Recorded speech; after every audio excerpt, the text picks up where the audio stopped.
Chief justice Chandrachud को क्या groom किया गया? याद रखिएगा, वो नेक्स्ट प्रेसिडेंट होंगे।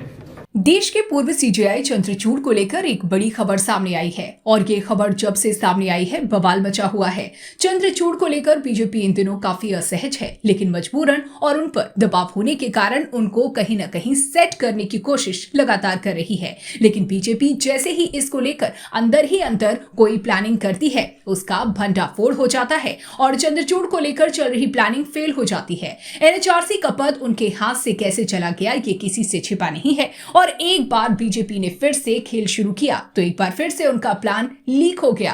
खबर निकलकर सामने आ रही है कि चंद्रचूड़ को देश का अगला राष्ट्रपति बनाने की बीजेपी तैयारी कर रही है और इस बात को लेकर शायद चंद्रचूड़ ने हामी भी भर दी। लेकिन चंद्रचूड़ जब जब कोई कदम राजनीतिक दिशा में बढ़ाने की कोशिश करते हैं तब तब उन पर ब्रेक लग जाता है। हालांकि इस मामले पर खुद पूर्व सीजेआई चंद्रचूड़ ने क्या सफाई दी है, इसको हम जरूर सुनाएंगे, लेकिन उसके पहले हम आपको एक और बयान सुना रहे हैं जिससे बीजेपी की प्लानिंग की पोल खुल गई है। सुनिए। जन लोकपाल का आंदोलन हुआ था, आज की तारीख में जन लोकपाल तो सब भूल गए।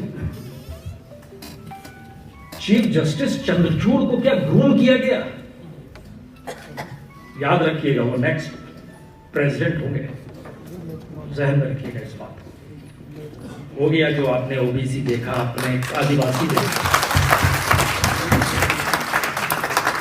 क्योंकि उनके हर फैसले को अगर आज आप पढ़ना शुरू करेंगे, हम लोग भी नहीं पढ़ पा रहे थे उनके फैसले को, कि हर फैसले के बीच में एक लकीर वो क्यों खाली छोड़ देते थे जहां पर राजनीतिक सत्ता मनचाहे काम करे।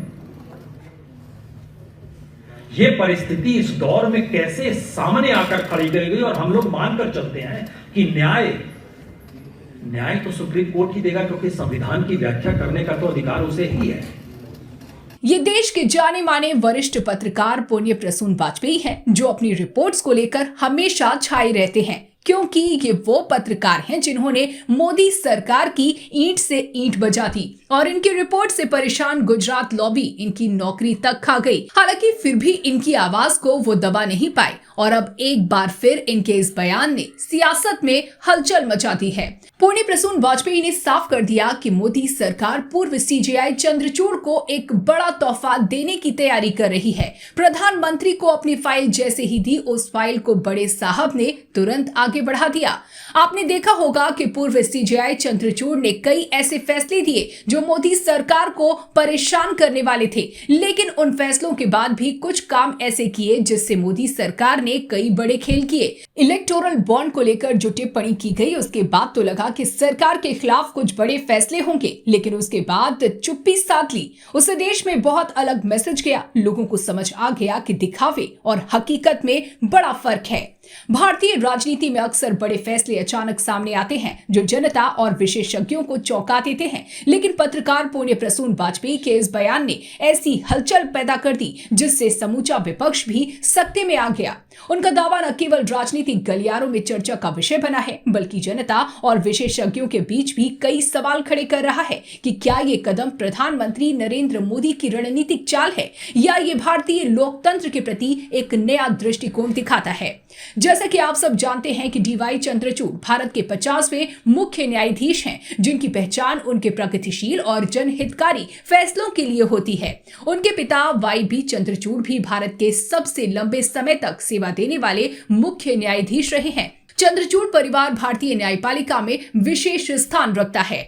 शिक्षा और प्रारंभिक करियर। चंद्रचूड़ ने हार्वर्ड विश्वविद्यालय से कानून में उच्च शिक्षा प्राप्त की और वैश्विक स्तर पर अपनी पहचान बनाई, लेकिन अपने कुछ फैसलों और प्रधानमंत्री मोदी को घर पर बुलाकर वो सवालों के घेरे में खड़े हो गए। विपक्ष इस मामले को लेकर बड़ा आरोप लगा रहा। उसके मुताबिक इसे न्यायपालिका और कार्यपालिका के बीच घनिष्ठ संबंधों का संकेत मान सकते हैं, जो संविधान के मूल ढांचे के खिलाफ हो सकता है। न्यायपालिका से राजनीति में जाना न्यायिक स्वतंत्रता को कमजोर कर सकता है। चंद्रचूड़ की उम्मीदवारी पर विपक्षी दल क्या रुख अपनाएंगे, ये भी एक बड़ा सवाल है। भारत में ऐसे कई वरिष्ठ राजनेता और बुद्धिजीवी हैं जो राष्ट्रपति बनने के लिए योग्य हैं।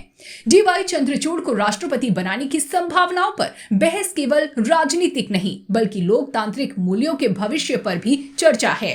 मोदी सरकार के इस कदम को रणनीतिक या लोकतांत्रिक मजबूरी के रूप में देखा जा सकता है। ये देखना दिलचस्प होगा कि आने वाले समय में क्या ये दावा सच साबित होता है और यदि हाँ तो इसका भारतीय राजनीति, समाज और न्यायपालिका पर क्या प्रभाव पड़ेगा। आई सेड ये आप फूल देने का कष्ट ना करें, कितना पैसा खर्च करते हैं आप। सो ही सेड नहीं जी ऐसा नहीं है, अब इतना प्यार है, सभी का प्यार है। तो आई सेड बट कष्ट आप ना लें इतने फूल देने का। Eight which point of time he told me the eternal truth and he said ये फूल आपके लिए नहीं देते हैं चीफ साहब, ये हमारे लिए देते हैं। थोड़ा सा फोटो वोटो भी हो जाता है आपके साथ। बट सच में आज जो फूल मिले हैं मुझे, ये मैं दिल से मुझे पता चला कि ये फूल मेरे लिए थे।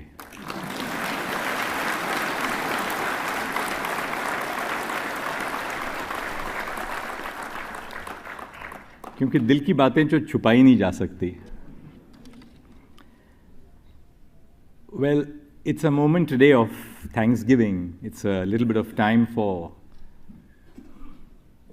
looking back in time.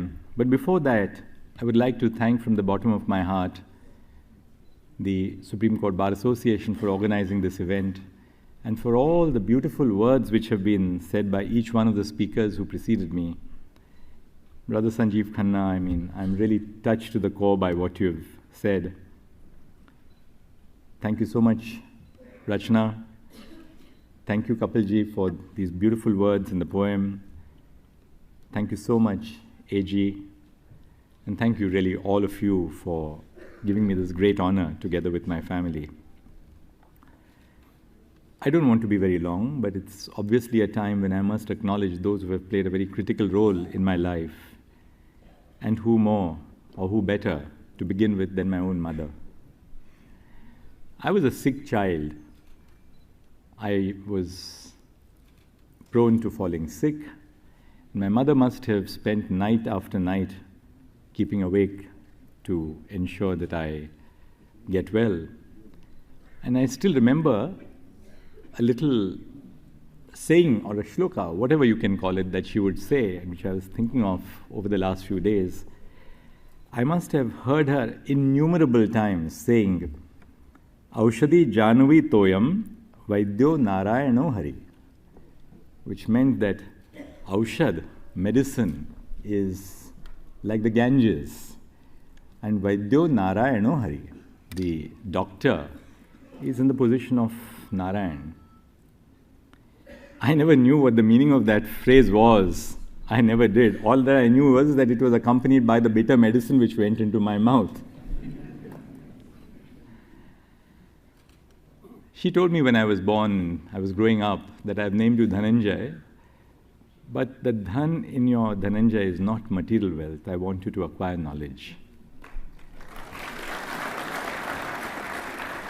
Like most Maharashtrian women, she was very powerful. Ours was a woman-dominated house. My mother dominated everything at home. And I think women from Oriya are in the same pattern. So my lovely spouse, Kalpana, calls all the shots at home, but never messes around with the judgments. और आप हमसे जुड़े रहने के लिए subscribe करें YouTube पर, follow करें Twitter पर और लाइक करें Facebook पर। और ज्यादा जानकारी के लिए आपको टाइप करना होगा सिर्फ न्यूज़ नशा।